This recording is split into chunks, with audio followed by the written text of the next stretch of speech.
50 അഡ്വാൻസും. വെള്ളപ്പം ചമ്മന്തി അല്ലേ? നമ്മൾ യൂട്യൂബായിട്ട് കയറ്റി ചെറുങ്ങനെ കളിക്കുന്നുണ്ട്. അപ്പം നമ്മളെ ഉപ്പൂപ്പന്മാർ കാലത്തുള്ള ആ ഇലയിലുള്ള കഴിക്കൽ. എന്നാ മുട്ട പൊയിങ്ങൊക്കെ ഇങ്ങനെ വെച്ച് സ്വാതന്ത്ര്യമായിട്ട്. പുള്ളിക്കാരനാണ് ആള്. തിരുവനന്തപുരം പാപ്പൊന്നുമില്ല, നമ്മളെ പ്രായമൊക്കെ കാണുള്ളൂ.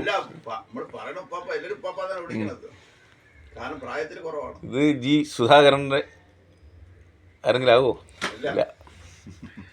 അപ്പോൾ അങ്ങനെയാണ് ഇത്. മാർക്കറ്റിൻ്റെ സൈഡ്, അതായത് തിരുവനന്തപുരം പിന്നെ പാങ്ങോട്.